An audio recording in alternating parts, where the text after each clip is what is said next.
The Marines didn't know. They saw a rookie nurse. Quiet. Gentle. Harmless. They held doors open for her. They smiled. They thought she needed protecting. Until armed men stormed the military hospital. That is when the Marines found out the truth.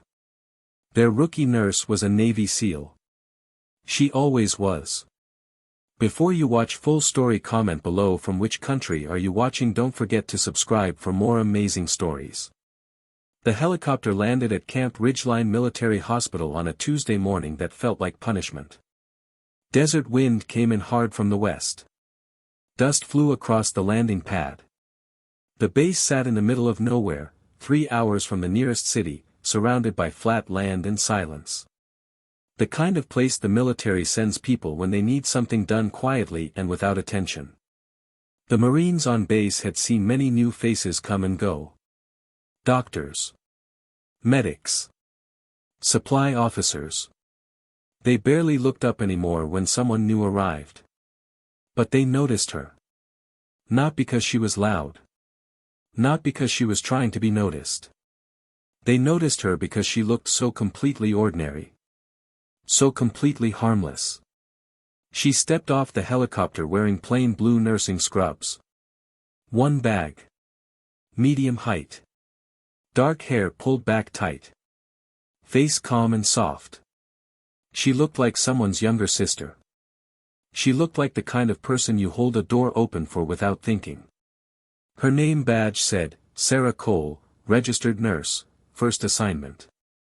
First assignment. A rookie. Private Daniels, 19 years old, 6 months into his first deployment, jogged over immediately. Big smile. "Ma'am, let me get that bag for you." She smiled back. "I'm okay, thank you. It's no trouble at all. I've got it." Still smiling. Bag stayed in her hand. Daniels watched her walk away and turned to his buddy, Martinez. "She seems nice." Martinez nodded. "Total rookie though. Probably never been on a base like this before."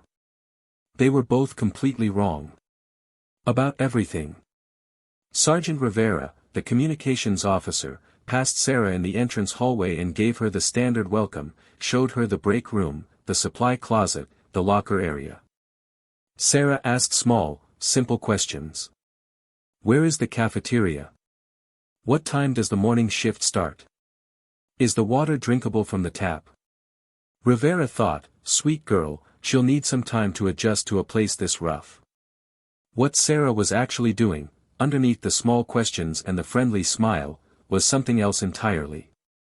She was logging the building. Every door. Every corner. Every hallway that connected to another hallway. Every window and what it faced. Every ceiling and how high it sat. Every room and what was stored inside it. She walked like a tourist and thought like an architect designing a fortress. By the time Rivera finished the tour, Sarah had memorized more about Camp Ridgeline than most Marines who had been there 6 months. She thanked Rivera warmly and went to start her first shift. For 3 weeks, Sarah Cole was the most underestimated person on the base. And she worked very hard to keep it that way. She made small mistakes on purpose. Not medical mistakes, never those, she took patient care too seriously. But other things. She asked Martinez how to use the coffee machine twice. She got turned around in the East Corridor and had to ask for directions. She dropped a stack of folders in the break room and apologized too much while picking them up. The Marines loved her immediately. "She's just a kid," Daniels told his unit. "First real job. You can tell." "Sweet though," Martinez said. "Not like some of the others they send here." "Total rookie," Daniels confirmed. "But a good one." Sarah heard all of this through thin walls and an air vent that carried sound better than anyone realized. She filed it away and continued being exactly what they expected. Meanwhile, Dr. Okafor, the brilliant, overworked head physician who slept 4 hours a night and had seen more field hospitals than he could count, watched Sarah with a slight frown he couldn't explain.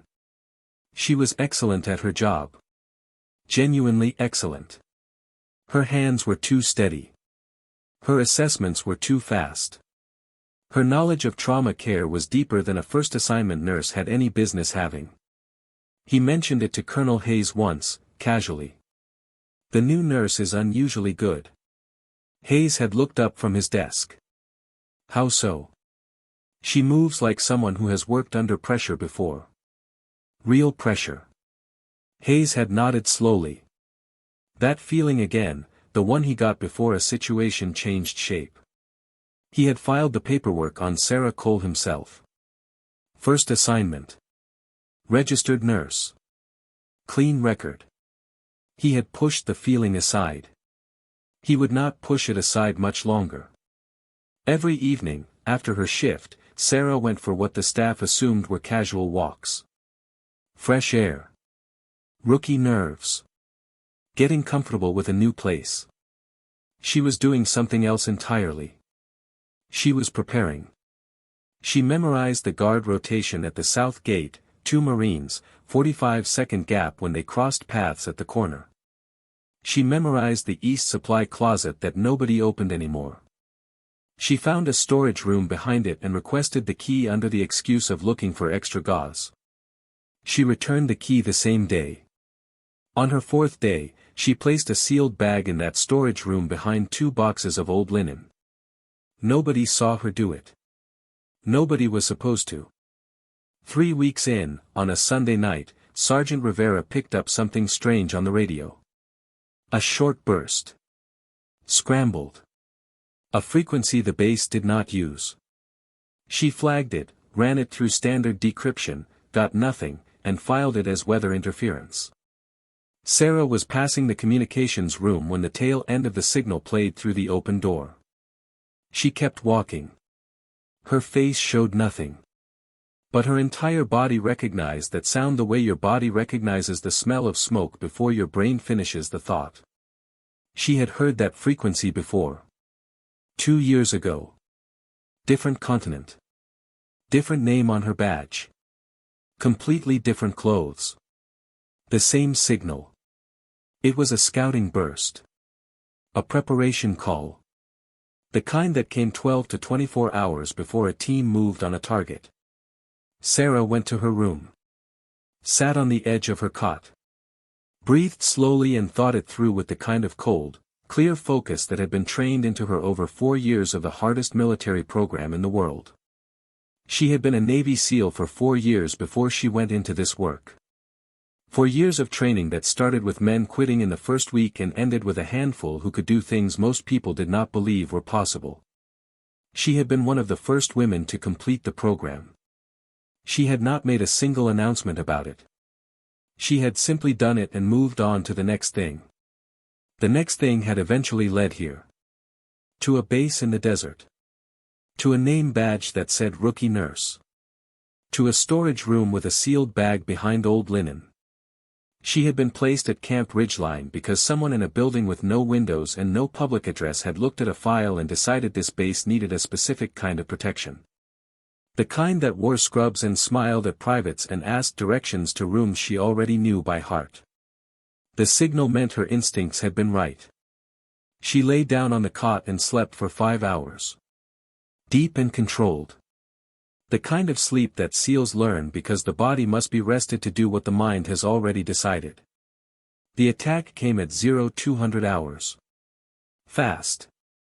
Organized. Professional. Outer lights cut first. Then the communication tower.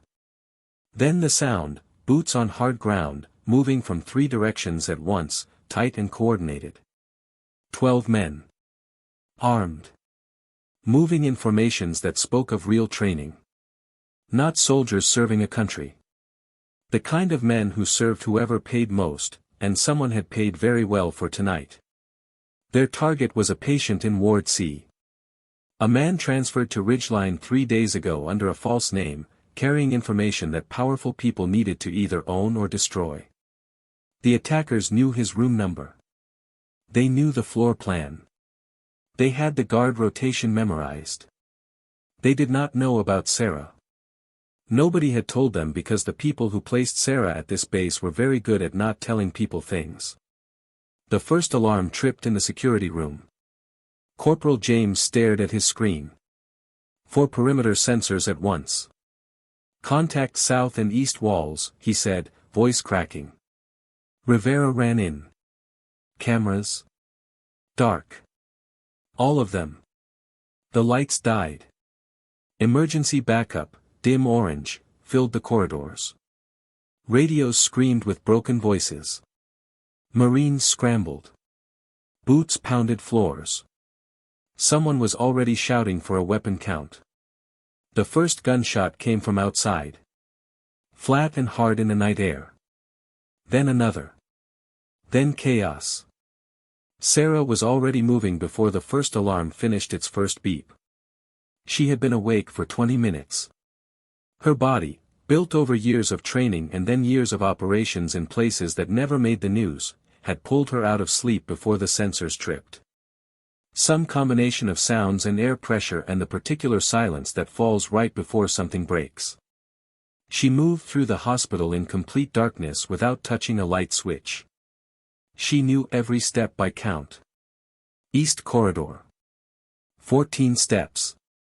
Left turn. 9 steps. Supply closet door. The storage room behind it opened in 4 seconds. She pulled the bag. Checked the sidearm by feel, loaded, safety off. Clipped the encrypted radio to her waistband. Pulled a dark jacket over her scrubs. She moved. In the main corridor, 3 Marines ran past her toward the entrance, rifles up, yelling over each other. Sarah pressed into a doorway and let them pass. They never saw her. She needed elevation first. Maintenance stairs. 2nd floor. East wing end. Roof hatch. Standard military padlock, she had the combination memorized from the day she found it. 4 seconds. Open. The desert night hit hard. Hot and dry and now full of gunfire from the southern perimeter. She lay flat on the roof and moved to the edge on her elbows. Below and south, 4 men pushing toward the main entrance. Moving fast and confident. Expecting confused Marines and panicked medical staff. Sarah settled into position. She breathed out slowly. The way a Navy SEAL breathes before a shot, not holding, not rushing, just releasing everything that is not necessary until only the target and the trigger exist. She fired. The first man dropped before the sound finished traveling. She adjusted. Second shot. 2 down. The remaining 2 scattered fast, rolling, finding cover behind the vehicle depot wall. Trained response. She moved immediately, already gone from the position before they could locate the source. She came back through the roof hatch and moved to the ground floor. 2 attackers had breached the emergency west entrance. She could see them through a corridor window, moving with purpose toward Ward C, following a floor plan they had memorized. She came out of the maintenance stairwell behind them. No warning.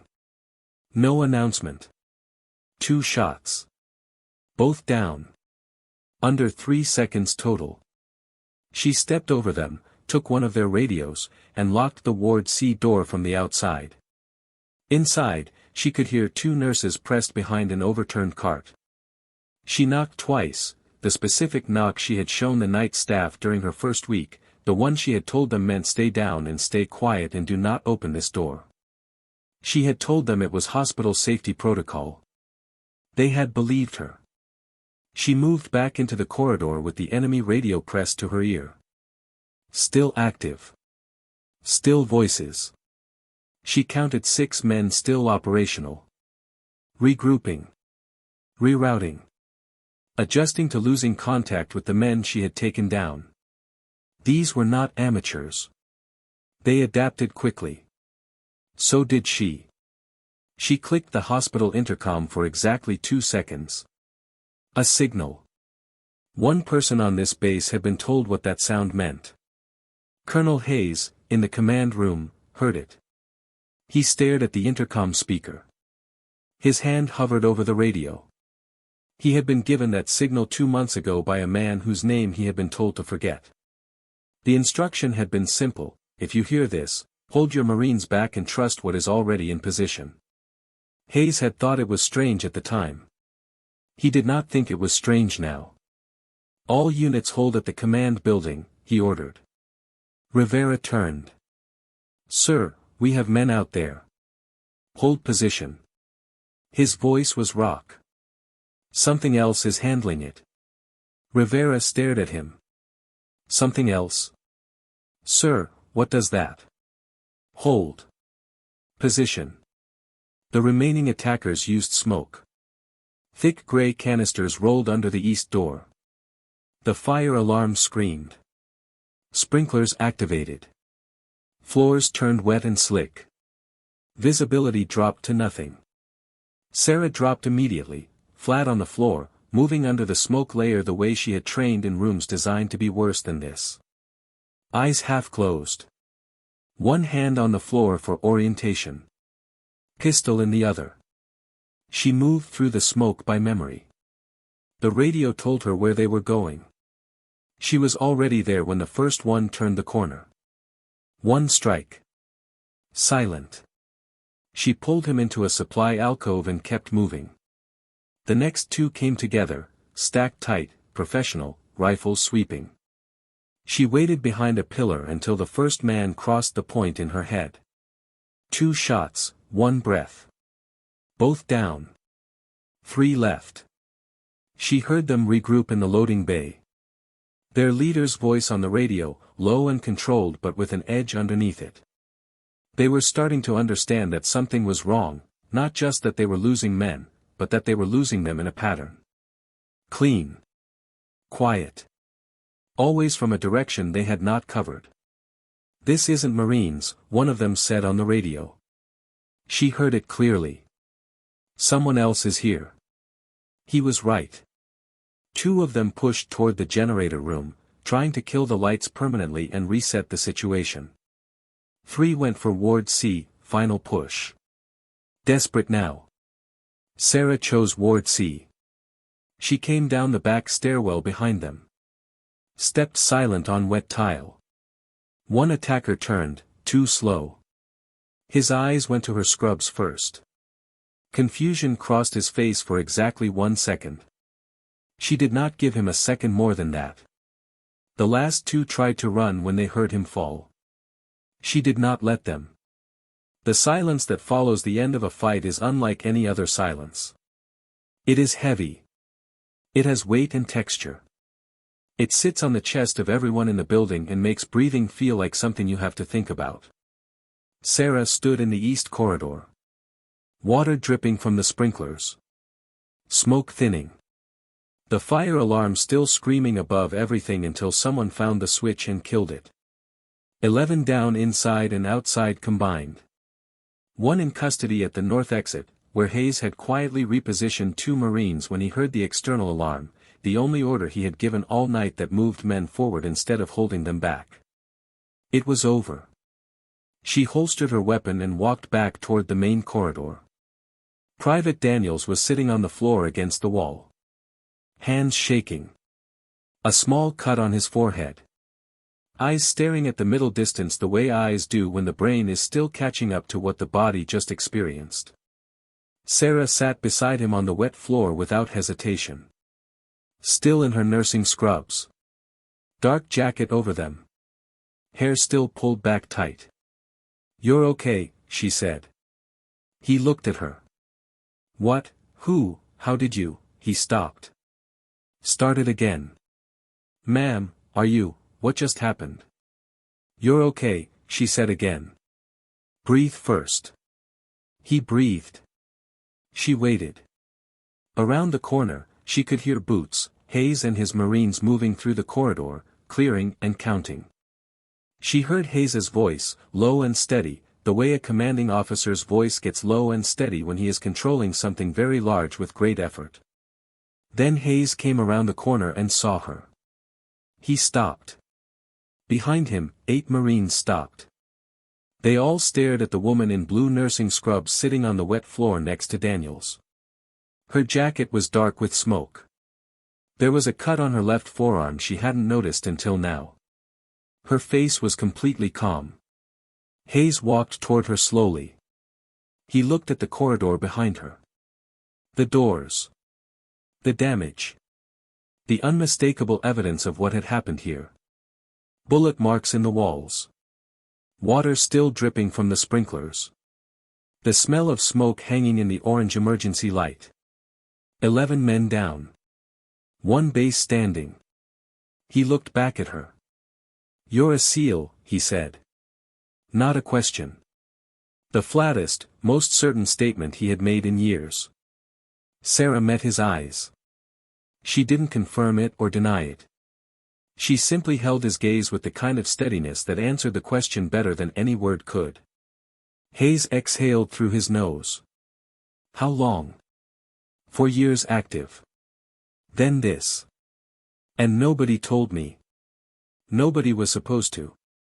Hayes looked at the floor for a moment. 26 years in the military. He had worked alongside SEALs before, knew what they were, what they cost, what it took to become one. He had never stood this close to one without knowing it. He had never been the person being protected without realizing it. That was the part that sat heavy. Not that she had kept the secret. That was her job. But that while he had been running this base, making decisions, issuing orders, she had been the actual wall between his people and something he had not seen coming. He raised his eyes back to hers. "Thank you," he said. Simple. Direct. The only thing left to say. Sarah nodded once.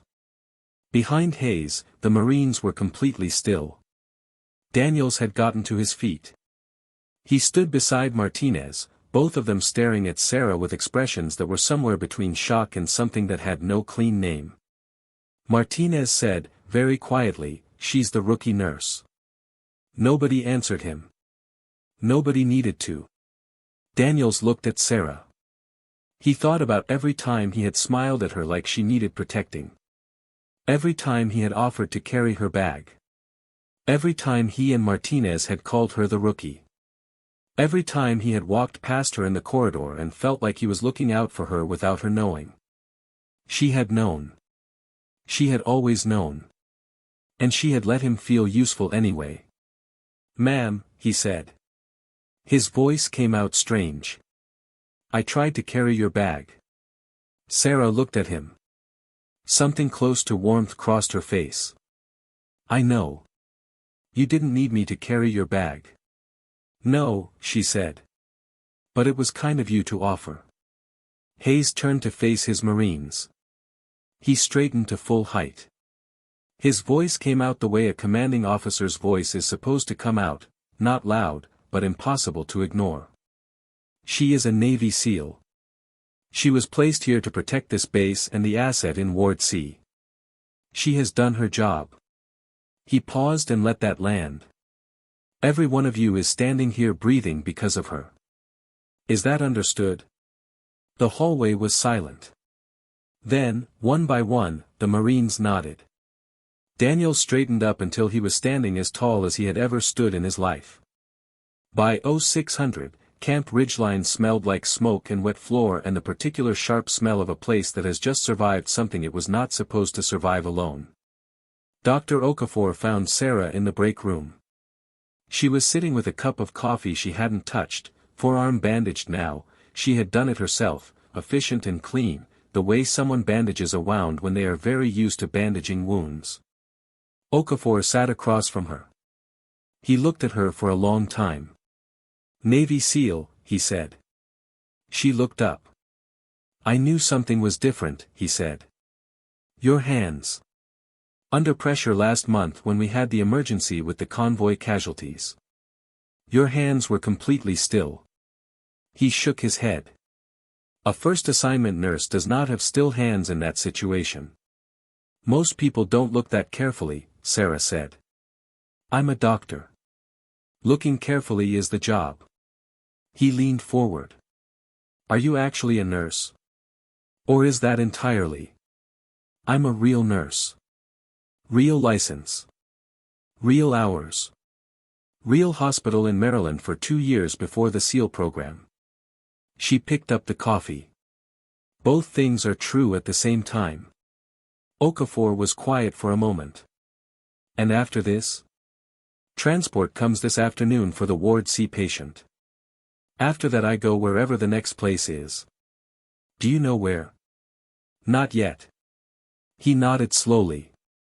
He picked up his stethoscope from the table. We have rounds. She stood up immediately. He almost smiled. You were going to suggest that if I didn't. We have patients, she said. Some of them had a bad night. Private Daniels found Sarah in Ward A later that morning. She was speaking softly to a Marine who had been in for a broken leg, in before any of last night's events, completely unaware of what had happened outside his room. She made him laugh once. Adjusted his drip. Moved to the next bed. Daniels stood in the doorway until she noticed him. The rookie, she said. He flinched slightly. I guess that's me now. Not you. She raised an eyebrow. Was it ever me? He shook his head slowly. No. It wasn't. He stepped inside. Ma'am, last night. When the lights went out and the shooting started. I froze. I had my weapon. I had my training. And I just stopped. I know, she said. Does that mean I'm not cut out for this? She turned to face him fully. She looked at him the way she looked at everything, completely, without hurry. A Navy SEAL candidate, she said, who freezes during Hell Week does not automatically fail. Do you know why? He shook his head. Because freezing is a body response. It is not a character decision. The question is never whether you froze. The question is always what you did next. She looked at him steadily. What did you do next? He thought. I checked on Rivera. She had a cut. I got her a bandage and sat with her until she stopped shaking. Sarah nodded once. You froze for 12 seconds. And then you got up and helped someone. She held his gaze. That is the complete story. Don't cut it short by only telling the first half. He stood up a little straighter without knowing he was doing it. She turned back to her patient. He left without another word. But he left carrying something he hadn't had when he arrived, the difference between a mistake and a character flaw, and the knowledge that he now knew which one last night had been. The transport helicopter landed at 1,400 hours. The Ward C patient was moved quickly and quietly. 2 men Sarah recognized, though they would never acknowledge her in any official setting, ran the operation. Clean and fast. No ceremony. Before the helicopter lifted, one of them stopped beside Sarah near the landing pad. Good work, he said. She nodded. That was the entire conversation. Colonel Hayes found her at the perimeter window, the same one she had used for 3 weeks to watch the base while everyone thought she was getting fresh air. He stood beside her. Transfer orders, he said. He handed her one sheet of paper. No destination. Just today's date and one signature. She took it without looking at it. You could stay, he said. I could make a case for it. Your people don't need me anymore. She folded the paper. That's how it's supposed to work. They know something happened that they'll never fully understand. That's fine. She looked out at the perimeter. Marines on guard duty. Alert. Alive. The important thing is they're here to spend years thinking about it. Hayes was quiet. The desert wind moved through the landing pad. A door banged somewhere behind them. Were you ever just a nurse? He asked. Before all of this? Sarah thought about it honestly. For 2 years, she said. In a hospital in Maryland. Real patients. Regular hard days. No cover. No mission. Just medicine. She paused. I was good at it. I liked it. What changed? She considered how much to say. I was good at other things too, she said. And the world needed those things more at the time. Hayes nodded. He would think about that answer for a long time. At the far end of the corridor, through the glass doors, she could see Marines standing in a loose group. Not in formation. Not officially. Just standing. Watching. Daniels was there. Martinez. Rivera. Okafor stood slightly apart from the group, arms folded, watching with the careful eyes of a man who noticed things other people missed. None of them saluted. It would not have been the right gesture. Instead, one by one, they nodded. Sarah felt something tighten in her chest, unexpected and not entirely welcome. The specific feeling of being seen by people you have chosen not to be seen by. The specific weight of mattering to people you were not supposed to get attached to. She turned before it could settle into something permanent. Outside, the desert heat was immediate and honest. She crossed to the unmarked vehicle waiting beyond the perimeter lights. The driver did not ask her name. She got in. The vehicle rolled forward. Miles into the desert, the base disappeared behind dust and distance. Sarah leaned her head against the window. The reflection staring back at her looked older than it should. Steadier than it felt. She thought about the night. The first shot from the roof. The last one in the east corridor. The spaces in between where everything could have gone differently and didn't. She thought about Daniels on the floor with shaking hands. About Okafor and his too careful eyes. About Hayes, who had held his Marines back on the word of a signal from a man whose name he had been told to forget, and who had trusted that signal completely. She thought about the patient in Ward C, safe now, moving toward wherever he needed to be, carrying whatever he carried. She thought about the word Daniels had used about her. Rookie. She almost smiled at the window. She thought about Maryland. White hallways and real patience and hands that were steady for different reasons back then. She thought about the day she had walked into a recruiter's office and said words that had changed the direction of everything. She had not regretted it. Not once. Not even on the hard nights. Not even on nights like last night. Because somewhere on that base, there was a young Marine who now knew the difference between freezing and failing. There was a doctor who had been reminded that still hands under pressure were worth something.